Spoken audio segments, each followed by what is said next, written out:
Ma'am जो आप GB road के कोठों पे रेड करते हो, तो हमने तो बातों बातों में या ऐसे सुना है कि ऐसी जगहों पे तो पुलिस भी जाने से डरती है, या पुलिस को भी उनका कमीशन मिलता है तभी वो चीज़ें रन हो रही हैं।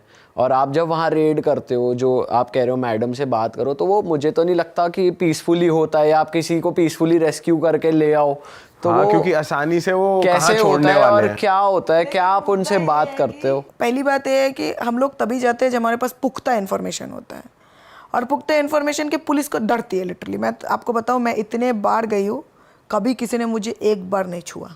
अच्छा। फालतू बदनाम है वो जगह लिटरली। मैं आपको बताऊं, आप किसी को इज्जत दोगे ना, आपको भी इज्जत मिलेगा।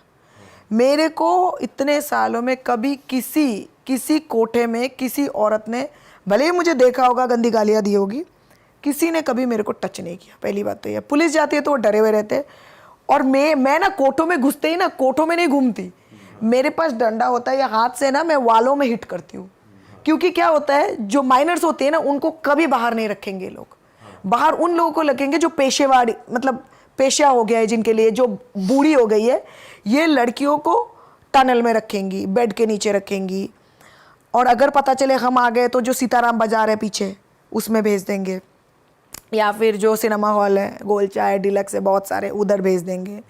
लड़कियां रहेंगी नहीं।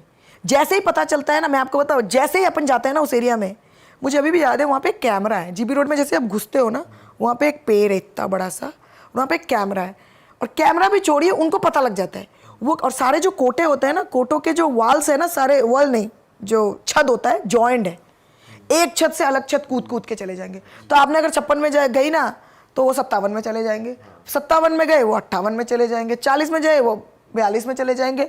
तो इनका बहुत जल्द। और ये लोग ना कोठे में ना, कुछ कुछ कोठे तो रूम्स है, एक तो चलिए। और जीबी रोड का क्या है, नीचे देखिए, एशिया का बिगेस्ट हार्डवेयर मार्केट है, सदानंद मार्ग। उसमें आपको हर तरह के हार्डवेयर चीज़ें मिलेगी, टॉयलेट फिटिंग्स, आप चाहे वो कमोड के लिए जाए या फिर वो क्या बोलते हैं बेसिन के लिए जाए, मिलेंगे। अब वो जो कोटा होता है ऊपर होता है, और सीढ़ियाँ ऐसी, मतलब ऐसा होगा लंबा सीढ़ी, फिर सीढ़ी के राइट में एक कोठा होगा, लेफ्ट एक कोठा होगा।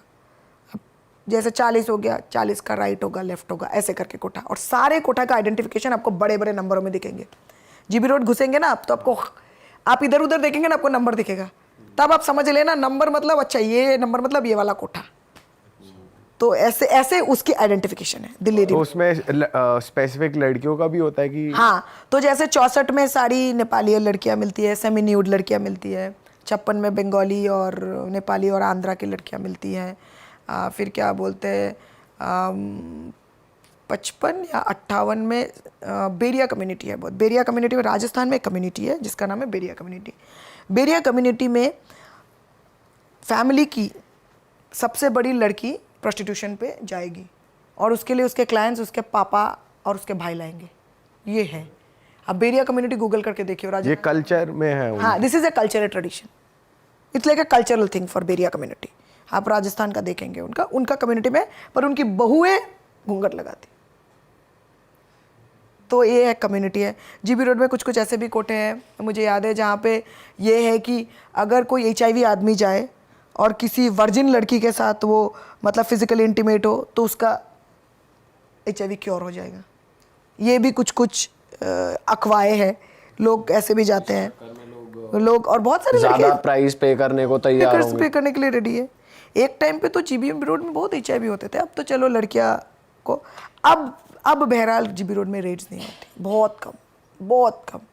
मैं जब दिल्ली में जीबी रोड में, मतलब बहुत रेड होते थे, 17-18 तक भी बहुत रेड हुए। अब रेड कम होता है, क्योंकि अब लोग बहुत चालू हो गए। अब ना देखिए, जो क्रिमिनल्स है वो आपसे तो 10 कदम आगे सोचते हैं। और पहले बात आपको नहीं बताया, ये बात क्या होता है कि लड़कियों को जिस दिन लाते हैं, ला के जीबी रोड नहीं ले जाते, पहले रखेंगे कोटला बापू पार्क, लक्ष्मी नगर, नोएडा में कुछ कुछ जगहों में, सीलमपुर, इन सब जगहों में लाके, जैसे ही केस थोड़ा ठंडा हो जाएगा तब पहुंचाएंगे उसको जीबी रोड। मैम आपको सारी चीज़ें पता हैं कि पहले वहाँ नहीं जाएंगे, यहाँ जाएंगे, उसके बाद यहाँ जाएंगे, फिर भी रेस्क्यू होना इतना टफ हो जाता है? टफ इसलिए है क्योंकि देखिए, हमको डिपेंड करता है हमको इन्फॉर्मेशन कब मिलता है। अब हमको इन्फॉर्मेशन तुरंत नहीं मिलता, तुरंत मिलने के बाद भी अब आप और मैं तो जा नहीं सकते, मुझे तो इन्फॉर्मर को भेजना पड़ेगा। अब इन्फॉर्मर भी जाएगा। अब क्या करते हैं, जब ये जीबी रोड में आ जाती है तो इनकी हाल लड़कियों को इतना मेकअप दे के रखते हैं, आपको समझ ही नहीं आएगा। मैंने मेरठ से एक लड़की रेस्क्यू की थी, आपको बताती हूँ। ये थी आपकी निज़ामुद्दीन की लड़की, 16 साल की लड़की होगी। मैं गई उसको ढूंढने के लिए। मेरठ के कबाड़ी बाज़ार जो है वहाँ पे नंबर से कोठा नहीं है, वहाँ पे नाम से है, इसका कोठा उसका कोठा। तो ऐसा सीधा नहीं सीढ़ी थी, ऐसा टेरा टेरा करके मैं चढ़ी थी, मुझे याद है। मैं लड़की को बुलाने लगी, लड़की कहीं नहीं मिली। फाइनली वो मिली। वो लड़की को देख के मैं डर गई, क्योंकि लड़की इतनी बड़ी लग रही है, फ़ोटो की लड़की लग ही नहीं रही है। टैटू वैटू उसके, फिर क्या बोलते कान वान छिदवा लिए उसने। फिर वो मेरे से बात की, फिर बोलते दीदी मैं दिन में 2 रॉयल्स तक गटक जाती हूँ, दिन में 2 बॉटल। मैंने बोले यार कैसे? फिर बोलती है मैं इतने लोगों के साथ मुझे सोना पड़ता है, तो मुझे तो वो करना ही पड़ेगा। फिर उसको हमने रेस्क्यू किया। जो कोठे मालिकिन है उसको, वो आई थाने में, वुमेन थाना था, महिला थाना। मैंने उनको बोला आप ये क्यों करते हो? तो बुरा लगा वो। और मेरे को पता है, देखो मेरे को ना किसी से प्रॉब्लम नहीं है, मेरे को इस क्राइम से प्रॉब्लम है। इंसान के साथ क्या आपसी रंजिश। तो मैंने उसको बोला कि आप क्यों करते हो? फिर उसने बोला मैं आपको अभी अपनी कहानी बताऊँ? अब मैं अपनी कहानी आपको बताऊँगी, आप रोओगी। बोला नहीं मैं नहीं रोऊंगी। फिर बोलते हाँ रो। बोलती वो नेपाली है जिसके कोठे में लड़की थी। जब वो नेपाली जो मालकिन थी, मालकिन जब 14 साल की थी तो मालकिन को प्यार हो गया था किसी में नेपाल में। अब उस बंदे ने उसको प्रेग्नेंट बना दिया। कश्मीरी गेट में आके 9 महीना प्रेग्नेंट उसको छोड़ दिया। 9 महीना प्रेग्नेंट कश्मीरी गेट में है, बच्चा होने वाला है उसको, ऐसी हालत खड़ी है उधर। एक बंदा आता है, बोलता है कि आपका बच्चा, वो बोल रही है लोगों को कि मेरा बच्चा हो जाएगा, मुझे मदद करो। तो उस आदमी ने, एक आदमी आया आके बोलता हाँ बच्चा करवा देंगे, लेकिन आपको हमारा एक काम करना पड़ेगा। तो मान गई, उसको बच्चा होने वाला था तो बच्चा हो गया उसको। फिर उस औरत को दिल्ली रेड लाइट में एरिया में लाके 6 साल काम कराया उससे, 14 साल से 20 साल। फिर वो पता नहीं पुणे बॉम्बे कहीं वहीं जाके वो भी मेरठ में। उसका बेटा वेलहम्स में पढ़ता था, उसकी बेटी सोफिया में। वो मुझे सिर्फ एक ही रिक्वेस्ट की, दीदी आप कुछ भी करो, मेरे बच्चों को नहीं पता होना चाहिए कि मैं धंधा करती हूँ। एक लड़की, एक दिन सुबह सुबह 6 बजे मुझे फ़ोन आता है, सर्दियों के दिन, कि जी मैं नया नंबर था। मैंने कहा भैया सब खैरियत? मैं डर जाती हूँ कि कोई नई लड़की है। मैंने कहा जी मैं टेम्पो वाला बोल रहा हूँ। मैंने कहा बताओ क्या है? बहुत जल्दी आ जाओ। मैंने कहा बात क्या है, कोई लड़की आई है? बोले आई नहीं है, बच के आई है वहाँ से। अच्छा। हाँ, मैं जैसे थी वैसे मैंने निकलवाई बच्चे से गाड़ी। मैंने कहा चल तू मेरे साथ, ये लड़का बैठा बाहर। वहाँ मैं पहुँची तो बाज़ार से लगभग इतना दूर कि जैसे आपकी इस वाली सड़क पे चले जाओ, इतनी दूर। टेम्पो में वो लड़की गीली, इतनी सर्दी में, और काँप रही वो थर-थर, सांवली सी लड़की।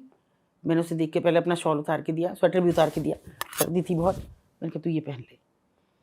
मैंने कहा कहाँ से लाया तू इसको? मैंने लाया जी, मैं तो सो रहा था, ये तो आई और मेरे टेम्पो मुझे जगा के, मैं तो पिछली सीट पे सो रहा था। मैं कह रही कि तू मुझे इस नंबर पर फ़ोन कर दे। आपका नंबर? दिया। हाँ, वो मैं बताऊँगी आपको हम कैसे देते नंबर। तो मैंने कहा फिर मैं उससे पूछा बेटा कहाँ से आई हो? तो बोली जी मैं गुना की हूँ, मध्य प्रदेश की। मेरे पति ने मुझे बेच दिया। पति ने ही बेच दिया?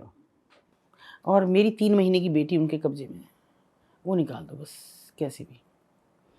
अब आप सुनोगे तो आप हैरान हो जाओगे। मैंने कहा बेटा, मैंने जो मेरे नज़दीक के वॉलंटियर थे, मैंने फ़ोन किया कि मैंने कहा एक सूट लेके आओ लड़की के लिए, और ये पहना बनू के इसको ठीक से करो लड़की को, तब तक वहाँ अपने घर पे ले जाओ इसे। मैंने कहा मीडिया ट्रायल बाद में कराएंगे, अभी सुई सुबह है। मैंने मुझे पहले बच्ची बचानी थी। मैं जैसे ही वहाँ जाने लगी, उसने मुझे बता दिया था कि इस कोठे पे, तो मुझे इतना सा एक गोल मटोल सा बच्चा मिला, गंदे कपड़े बिल्कुल, हाथ पैर भी गंदे, सांवला सा बच्चा। और उसने मुझे ऐसे पकड़ के, मैंने कहा मुझे सर्दी भी लग रही थी, मैंने कहा हाँ बेटे कि मेरी मोटी को बचा दो। मैंने कहा मोटी कौन है बेटा? मेरी छोटी सी बहन है। मैं कहा तू कौन है? बोलो जो भाग के गई ना, मैं उसका बेटा हूँ। मैंने कहा उसका बेटा है, यहाँ क्यों? बोले मैं भी ऊपर रहता था ना, तो मैं अपनी मोटो को लेकर रोज़ खिलाने जाता था। फिर मैं अपनी एक दिन मम्मी को भी ले गया, तो मुझे मारा बहुत और मुझे भगा दिया कि इसकी रोटी हमें भारी पड़ती है, ये क्यों यहाँ है। मैंने कहा अब तू फिर क्या करता है? बोले मुझे सामने चाय वाला ना, उसके यहाँ कप प्लेट धोता हूँ, और फिर रात को यहीं भट्टी के पास सो जाता हूँ। कभी मेरी मोटो को ना ले जाए कहीं, और मुझे अपनी मम्मी को बचाना बस। मैंने कहा मम्मी तो बच गई, अब मोटो ये कैसे भी लाऊं, मेरी मोटो को लाओ। इस बीच हमारे पास खबर आती है किसी की कि जी एक बच्ची को लेकर भागी हैं ये, और वो है मार्शल में है ये बड़ी सी जीप, और उसमें ले रखा है छोटी बच्ची है, ये उसको लेकर भागी है। मैं कहा किधर? हापुड़ रोड पे। मैंने हापुड़ रोड पे, चूँकि मेरा मायका मतलब बेसिक मेरा मायका जो है गांव पड़ता है खरकौदा, तो मैंने वहाँ अपने जो मेरे चचेरे तहेरे भाई थे उनको फ़ोन किया। मैंने कहा एक मार्शल है, और जनरली तो बहुत मार्शल हैं नहीं, तो मैंने कहा जरा देखो उसको कैसे भी रुकवाओ, पुलिस के पास जाकर कैसे भी रुको तुम। बोले जी पैसे पुलिस तो जैसी सुनेगी वैसी रोशन है, पर हम सारे रोकते हैं। उन्होंने खैर वो गाड़ी रोकी, वो बच्चे को फेंक के उनको भी चोट फोट लगाते हुए गाड़ी भाग गई, बच्ची को फेंक दिया। तो मेरे भाई ने कहा कि जी मैंने बच्ची तो मिल गई है, हमें कैसे करें? मैं कहा मेरठ लेके आ जाओ। आप यकीन नहीं मानोगे, वो छोटे से बच्चे ने जो उसे देखा ना, तो गोदी में लेके ऐसे भींचा और कहा मोटो अब तो चिंता मत कर, रो मत तू, अब तो मम्मी भी बच गई, अब तो हम भी बच गए, अब तो हम अपने घर चलेंगे, अब नहीं जाएगी मेरी मम्मी ऊपर, और अब देख अब मैं भी चाय की कप नहीं दूँगा, हम अपने घर जाएंगे। फिर मैंने उस लड़की के पास ले गई मैं, फिर मैंने मीडिया ट्रायल 10 बजे करीब कराया। उस लड़की ने कहा कि मेरा पति बेच के गया और यहाँ लाया था ये कह के कि दिल्ली में काम करेंगे, यहाँ नहीं हमारा काम चल रहा है, और फिर यहाँ बेच गया मुझे 30,000 रुपये में। 30,000? हाँ, और काम के बहाने लाया था कि वहाँ अच्छा काम मिलेगा, तुमको भी घरों में लगवा देंगे और मैं भी करूँगा तो ठीक ठाक हमारी ज़िंदगी चल जाएगी। मगर सब बेकार हुआ। लड़की को हमने वहीं भिजवाया गुना, वहीं नारी निकेतन में गई वो लड़की, क्योंकि यहाँ रखने का तो कोई मतलब नहीं था। वहाँ से उसके पेरेंट्स को भी खबर हुई, उसको मुकदमा हुआ उस आदमी के खिलाफ और जेल गया वो। अच्छा। हाँ, अब बाद में तो क्या हुआ, जमानत हुई है नहीं, लेकिन वो लड़की अपने घर सुरक्षित गई। आप टच में रहते हो रेस्क्यू? हाँ, जो रेस्क्यू ज़्यादातर, क्योंकि कुछ तो ऐसी हैं जो जिनकी शादियाँ हो गई तो उनके तो एक्चुअली मैं टच में हुई हूँ, जो लोकल में ही हुई हैं, मतलब आसपास के गांव देहात और शहर में भी हुई हैं, और कुछ ऐसी हैं कि जॉब भी कर रही हैं, ऐसे सिक्योरिटी गार्ड में हमने लगवाई हैं। देखिए पश्चिम बंगाल को तो आप इसमें अवार्ड दे सकते हो, टॉप रैंक में आता है पश्चिम बंगाल। इतनी लड़कियों की तस्करी होती है पश्चिम बंगाल से। मैं बंगाली हूँ, पश्चिम बंगाल से नहीं हूँ, पर मुझे अभी भी याद है मेरा पहला red Delhi red light area में। मैं दिल्ली रेड लाइट एरिया वाले थाने में गई थी, पता नहीं कौन से पुलिस थे, मुझे पूछ रहे थे पहले भी कहाँ से हो, क्योंकि मेरा सरनेम बंगाली है। मैंने बोला सर असम से है। हंसने लगे, मुझे तो समझ में नहीं आया। फिर मैंने देखा यार हर कोठे में बंगाली लड़की, हर कोठे में आपको बंगाली लड़की दिखेगी। और सबसे बुरी यही बात लगती है कि फिर भी बंगाली लड़की गायब होती है। मतलब अगर कलकत्ता को हटा दो ना बंगाल से, तो आपको लगेगा ये क्या है यार। मतलब अभी भी मैं जहाँ जाऊँगी, मैं अभी मार्च में गई थी, वहाँ पे लोग चप्पल नहीं पहनते, लोग टर्पोलिन के घर में रहते हैं।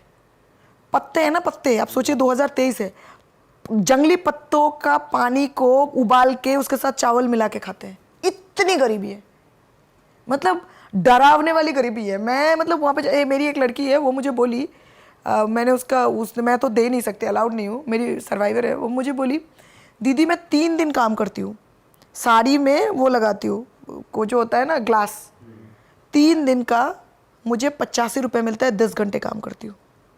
और उसके बगल वाले घर की लड़की 1 दिन का 10 रुपये मिलता है उसका। इतनी गरीबी। और ये पता है कलकत्ता से 2 घंटे की दूरी पे है, बाकी तो भूल जाओ आप। तो प्रॉब्लम पता है क्या है, देखिए हमको लगता है कि गरीबी एक प्रॉब्लम है, सच बताओ आपको गरीबी एक प्रॉब्लम नहीं, उसमें बहुत कुछ है। आप गरीब हो तो आप बेरोजगार हो, आप गरीब हो तो आप अनपढ़ हो, ये तो एक हो गया। उसके बाद जो ये इतने जो नेचुरल कैलामिटीज़, कभी आयला आ गया, कभी साइक्लोन आ गया, अभी देखिए यूक्रेन में, अभी मणिपुर में, आप देखना कितने लेवल में तस्करी होगी। अभी जैसे डिस्प्लेसमेंट हो गया तो तस्करी हो गई। यूक्रेन में अभी जहाँ पे भी वार होगा, युद्ध होगा, सबसे ज़्यादा बच्चों को और औरतों को। मुझे याद है नेपाल में, जब नेपाल में अर्थक्वेक हुआ था, भूकंप आया था, दो बिस्किट के लिए लोगों का अब्यूज़ हो रहा था, 2 बिस्किट के लिए। मतलब इस लेवल का वहाँ पर टॉर्चर है। अभी ये जो वो हुआ था ना, आयला आया था 12 में, उस टाइम पे इतनी लड़कियां बिकी, मतलब आप सोच नहीं सकते। हावड़ा स्टेशन, मुझे नहीं पता आप लोगों में से कितने जन कलकत्ता में गए हो, हावड़ा स्टेशन ना बहुत डरावना टाइप ऑफ है। डरावना इन द सेंस बहुत बड़ा है, ब्रिटिशर्स ने बनाई है। एक जगह है, मैं जाती हूँ, शियालदा करके एक है कलकत्ता में, शियालदा स्टेशन है वो, वहाँ से सारे लोकल ट्रेन आते जाते हैं। दिन में 10 लाख लोगों का फुटफॉल है, मतलब 10 लाख लोग आते जाते रहते हैं। और वो स्टेशन ऐसा है, उसमें कोई भी गायब हो सकता है, मतलब आपने पलक झपकाई लोग गायब हो सकते हैं। और हावड़ा में तो ऐसे भी लोग हैं जो तस्करी करते हैं ना, वो ऐसे घूमते रहते हैं, अच्छे कपड़े वपड़े पहन के घूमते रहते हैं, देखते हैं कि कौन सा बच्चा है जो थोड़ा डरा हुआ है, कौन सा बच्चा है जिसके साथ कोई नहीं है, कौन सा बच्चा है जो ट्रेन से छूट गया है, बस उन्हीं को फंसाते हैं लोग। कैलकाटा का एशिया का सबसे बड़ा रेड लाइट एरिया माना सोनागाची। जाता है, तो मुझे आपने वहाँ पे कोई रेड मारी है? देखिए, रेड तो मैंने डायरेक्टली सोनागाची में नहीं मारी है, लेकिन मैं सोनागाची में काफ़ी बार गई हूँ। सोनागाची में कम से कम 65,000 से ज़्यादा सेक्स वर्कर्स हैं, और वो सबसे बहुत बहुत पुराना सेक्स वर्क है। मुझे किसी ने कहानी बताई थी, मैंने एक किताब में भी पढ़ी थी, वहाँ पे औरतें 10 रुपए के लिए सेक्स करती है, 10 रुपीज़, इतनी बुरी हाल है। लेकिन मुद्दा यह है कि वहाँ पे लोग सेक्स वर्क को लीगल करने की बातें करते हैं। अब बहुत लोग मुझे पूछते हैं कि आपका क्या ओपिनियन है। देखिए, मेरा ओपिनियन क्लियर है, वो है अगर आपको अपने खुद को सेक्स वर्क करना है तो कीजिए, किसी और से सेक्स वर्क मत कराइए, फोर्स मत करो किसी। सिंपल बात है। अब लोग बोलते हैं सेक्स वर्क एक वर्क है, मैं मानती हूँ। अब मेरा क्या प्रॉब्लम था कि मैंने जितनी भी, मैं सेक्स वर्क के अब कभी अगेंस्ट नहीं हूँ, कोई सेक्स वर्क करे तो ठीक है। मैंने जितनी भी औरतों को रेस्क्यू किया है, जितनी भी मैडमों से, कोठे में मैडमों से बात किया है, हर किसी ने मुझे एक ही बात बोला है कि मेरा जो पहला बार का सेक्स वर्क था ना, वो फोर्स था। उसके बाद भले ही ये मेरा चॉइस बन चुका है, तो मैंने कभी तो ये मन से शुरू नहीं किया था। तो ये है मुद्दा। नेपाल से भी लड़कियां यहाँ पर आई हैं, ऐसी कोई कंट्री और भी किसी कंट्री से लड़कियां बाहर से? एक लड़की अफगानिस्तान से आई, अच्छा। और हम उस लड़की को, बड़ी सुंदर सी थी, तो वो हमेशा ऐसे ना, जैसे वो पहनते हैं ये हिजाब टाइप का, इस तरह का ऐसे रखती थी, यूँ एक इधर को एक इधर को। और मैंने बहुत बार कोशिश की कि आई कांटेक्ट करूँ, लेकिन वो करती ही नहीं थी, ऐसी बैठी रहती थी यूँ। तो मैंने उसकी मालकिन से कहा, मैंने कहा ये तो कस्टमर से भी ऐसी बात करती होगी। बोलती नहीं है। मैं क्यों? वैसी नहीं बोलती, बस ऐसी है, कम बोलती है थोड़ा। मैंने कहा अच्छा। मैंने कई बार पूछा, बेटा नाम क्या है तुम्हारा? नहीं। मैंने कहा अच्छा यहाँ आके बैठो, नहीं आई। बहुत सब हो गया। फिर एक दिन मैंने कहा, भाई सुनो, ये तो मेरा मतलब, अगर मैं बोल रही हूँ और मैं ऐसे करके बोलती हूँ कि सामने वाले को समझ में आए मैं क्या बोल रही हूँ, अगर वो गूंगा बहरा भी है तो उसको समझ में आएगा मैं क्या बोल रही हूँ। तो मैंने कहा ये बिल्कुल समझना क्यों नहीं चाहती? तो बोली ये समझती ना यहाँ की भाषा। मैंने कहा क्यों? ये पता ना कहाँ की, मुझे ना पता कहाँ की, ये तो हम ही ना समझते, कस्टमर आवे हम भेज दें, चली जा, बात खत्म। ऐसे उसने बोला, इतनी लापरवाही, क्योंकि उसके प्रति बिल्कुल मुतमईन थी कि ये तो कहीं भागी नहीं सकती, ना भाषा जानती ना कुछ जानती, कहीं नहीं जाएगी। मुझे ये लगा, कई दिन तो मैंने कोशिश की बात करने की, नहीं हो पाई। फिर मैंने एक दिन क्या किया, मैंने अपने पर्स में से एक रखती हूँ पेन, मैंने उसको दिया। मैंने कहा, वैसे ही मैंने लिख दिया कि व्हाट इज़ योर नेम, ये देखती हूँ अंग्रेज़ी जानती है, फट से ले लिया उसने, 1 सेकंड में लिखा, और सफ़िया उसका नाम था। और जो उसने लिखना शुरू करा तो 2 पेज भर दिए। वो दिल्ली में पढ़ती थी, पढ़ने के लिए आई हुई थी, BCA कर रही थी। और क्या बोलकर फंसाया गया था? कोई किसी से प्यार हुआ, वो भी मुस्लिम था, ऐसा नहीं कि नहीं था। और ये कहा कि भाई वहाँ जब हम यहाँ निकाह कर लेंगे और रजिस्टर्ड मैरिज करा लेंगे, फिर तुम्हारे फादर क्या करेंगे, कोई भी कुछ नहीं कर सकेगा। चलिए आई लड़की। अब हमारे सामने बड़ा सवाल कि इस अफ़गानिस्तान कैसे भेजेंगे, ये तो बड़ी 2 देशों के बीच की इतनी बड़ी समस्या को हैंडल मैं नहीं कर सकती। फिर भी मैंने उससे पूछा, बेटा पूछा उसमें कि वीज़ा का क्या स्थिति है? उसने लिखा एजुकेशनल वीज़ा। तो मैंने कहा कब से कब तक? उसने जो समय लिखा उसमें अभी 1.5 साल बकाया था। ओके। एंड उसके पास उसका पासपोर्ट था? हाँ, उसके पास नहीं था, इन्होंने जब्त कर रखा था। ओह। सब था उसके पास, इन्होंने जब्त कर रखा था वो। मैंने सीधे थप्पड़ दिया कस के मालकिन को। मैंने कहा इसका पासपोर्ट निकाल, दे कहाँ है? बोले कैसा पासपोर्ट, आप क्या कर रही हो? अरे पासपोर्ट ये तो वहाँ की है हैदराबाद, ये तो कुन्नूर की है, तो अरुणाचल की है, आपको पता। अरे मैंने कहा ये कहीं भी है, तो पासपोर्ट निकाल इसका, नहीं देगी तो मैं पुलिस बुला रही हूँ पहले, और जो तेरा हाल करूँगी फिर तुझे पता नहीं अंदाजा, और मीडिया बुला रही हूँ मैं। खैर वो डर गई, उसने हमें दिया पासपोर्ट, उसमें दिया था वीज़ा का सब था, निकाला। अभी सबसे बड़ी समस्या ये थी कि हम उसके कॉलेज गए तो कॉलेज वालों ने कहा कि भाई हाँ वीज़ा तो है, यहाँ एजुकेशनल वीज़ा पे भी है वो, लेकिन वो तो काफ़ी टाइम से गायब है। मैं कितना समय हो गया? वो लगभग 5-6 महीने हो गए। अब हमें नहीं पता कि वो वहाँ चली। मैंने कहा आपने कुछ किया भी नहीं, उनके घर वालों को या किसी को पूछा हो? बोले अब बच्चे आजकल कहाँ कौन किसी को इतना सब कर, एक प्राइवेट इंस्टीट्यूट में पढ़ रही थी तो कहाँ वो करते हैं, और हम इतने ज़्यादा झंझट में नहीं पड़ते हैं। वो तो आएगी तो अपने आप आ जाएगी, अभी तो उसका एजुकेशनल वीज़ा, कहीं घूमने फिर, ये लड़कियां तो घूमने फिरने चली जाती हैं दोस्तों के साथ कहीं भी और आ जाती हैं फिर ऐसे, उनको तो अपनी फ़ीस से मतलब था, फीस जमा हो चुकी थी इतने समय की।